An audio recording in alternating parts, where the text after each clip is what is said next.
प्रांजल ज्ञान गंगा में आप सभी का स्वागत है। हम संक्षिप्त महाभारत का पाठ कर रहे हैं जिसमें कि उद्योग पर्व चल रहा है। कल हमने कथा में श्री कृष्ण का हस्तिनापुर में प्रवेश तथा राजा धृतराष्ट्र विदुर और कुंती के यहाँ जाने की कथा को सुना था। आज हम राजा दुर्योधन का निमंत्रण छोड़कर भगवान का विदुर जी के यहाँ भोजन तथा उनसे बातचीत करने की कथा को पढ़ेंगे।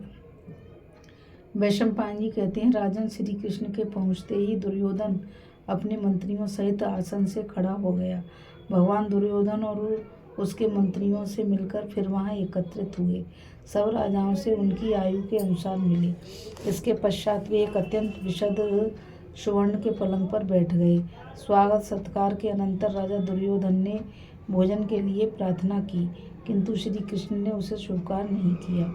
तब दुर्योधन ने श्री कृष्ण से आरंभ में मधुर किंतु परिणाम में शठता से भरे हुए शब्दों में कहा, जनार्दन, हम आपको जो अच्छे अच्छे खाद्य और पेय पदार्थ तथा वस्त्र और शैयाएँ भेंट कर रहे हैं, उन्हें आप स्वीकार क्यों नहीं करते?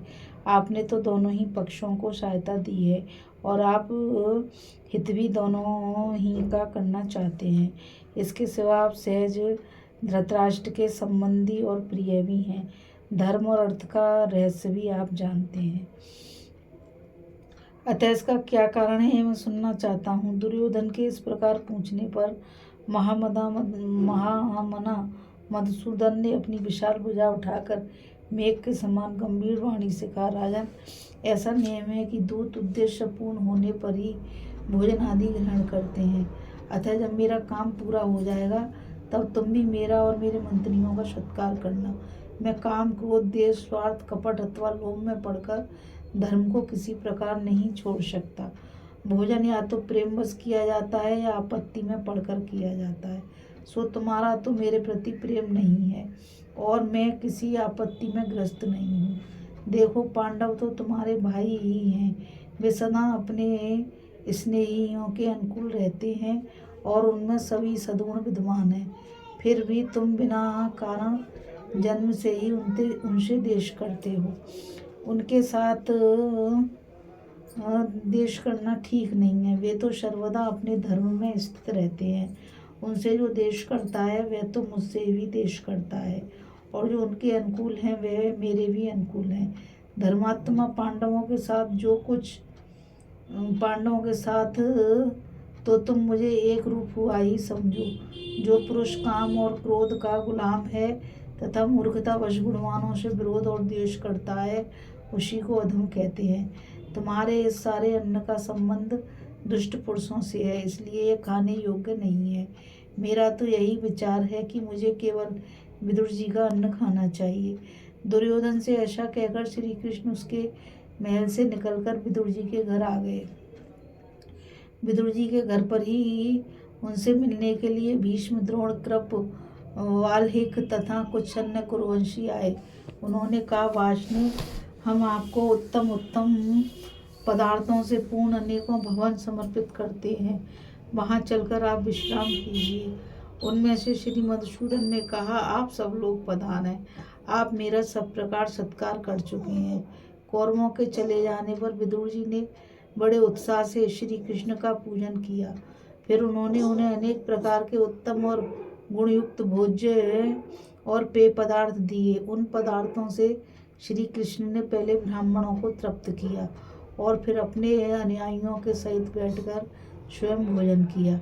जब भोजन के पश्चात भगवान विश्राम करने लगे तो रात्रि के समय विदुर जी ने उनसे पूछा, केशव, मंदमती दुर्योधन धर्म और अर्थ दोनों ही को छोड़ बैठा है। वह क्रोधी और गुरुजनों की आज्ञा का उल्लंघन करने वाला है। धर्मशास्त्र को तो वह कुछ समझता ही नहीं, अपनी ही हट रखता है। उसे किसी सन्मार्ग में ले जाना असंभव ही है। वह विषयों का कीड़ा, अपने को बड़ा बुद्धिमान मानने वाला, मित्रों से द्रोह करने वाला, सभी को शंका की दृष्टि से देखने वाला, कृतघ्न और बुद्धिहीन है। इसके सिवा उसमें और भी अनेकों दोष हैं। आप उससे हित की बात कहेंगे तो भी वह क्रोधवश कुछ सुनेगा नहीं। भीष्म, द्रोण, कृप कर्ण, अश्वत्थामा और जयद्रथ के कारण उसे इस राज्य को स्वयं ही हड़प जाने का पूरा विचार है, इसलिए उसे संधि करने का विचार ही नहीं होता।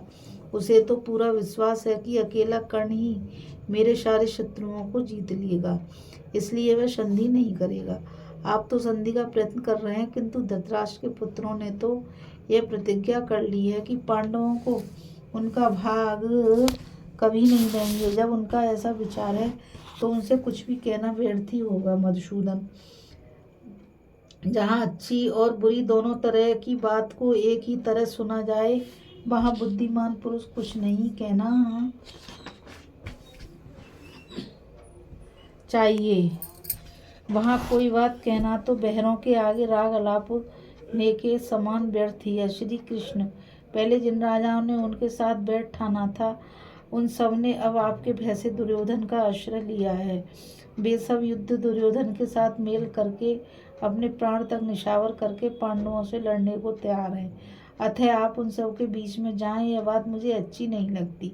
यद्यपि देवता लोग भी आपके सामने नहीं टिक सकते और मैं आपके प्रभाव, बल और बुद्धि को अच्छी तरह जानता हूँ, तथापि आपके प्रति प्रेम और सौहार्द का भाव होने के कारण मैं ऐसा कह रहा हूँ। कमल नयन, आपका दर्शन करके आज मुझे जैसी प्रसन्नता हो रही है वह मैं आपसे क्या कहूँ। आप तो सभी देहधारियों के अंतरात्मा हैं, आपसे छिपा ही क्या है। श्री कृष्ण ने कहा, विदुर जी, एक महान बुद्धिमान को जैसी बात कहनी चाहिए और मुझ जैसे प्रेम पात्र से आपको जो कुछ कहना चाहिए तथा आपके मुख से जैसा धर्म और अर्थ से युक्त सत्य वचन निकलना चाहिए, वैसी ही बात आपने माता पिता के समान स्नेहवश कही है। मैं दुर्योधन की दृष्टता और क्षत्रिय वीरों के बैरभाव आदि सब बातों को जानकर ही आज कौरवों के पास आया हूँ। मनुष्य का कर्तव्य है कि वह धर्मतः प्राप्त कार्य को करे। यथाशक्ति प्रयत्न करने पर भी यदि वह उसे पूरा न कर सके तो भी उसे उसका पुण्य तो अवश्य ही मिल जाएगा, इसमें मुझे संदेह नहीं है। दुर्योधन और उसके मंत्रियों को भी मेरी शुभ, हितकारी और धर्म एवं अर्थ के अनुकूल बात माननी ही चाहिए।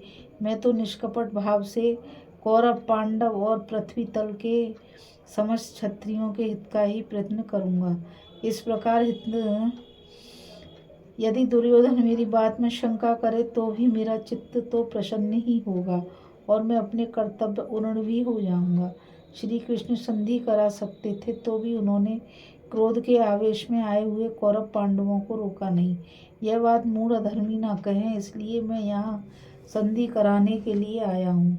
दुर्योधन ने यदि मेरी धर्म और अर्थ के अनुकूल हित की बात सुनकर भी उस पर ध्यान नहीं दिया तो वह अपने किए का फल भोगेगा।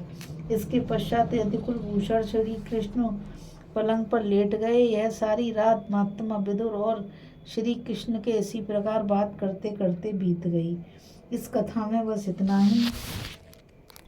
अभी हम कथा में राजा दुर्योधन का निमंत्रण छोड़कर भगवान का विदुर जी के यहाँ भोजन तथा उनसे बातचीत करने की कथा को पढ़ रहे थे। अब हम श्री कृष्ण का कौरवों की सभा में आना तथा सबको पांडवों का संदेश सुनाने की कथा को पढ़ेंगे। इस कथा में बस इतना ही। मुझ गीता रावत को आज्ञा दीजिए। कल फिर मिलेंगे एक नई कथा के साथ। और मैं आप सभी से यही कहना चाहूँगी कि इस चैनल को ज़्यादा से ज़्यादा लाइक, शेयर और सब्सक्राइब कीजिए ताकि यह अमूल्य ज्ञान अधिक से अधिक लोगों तक पहुँच सके। राधे राधे। जय श्री कृष्णा। नमस्कार।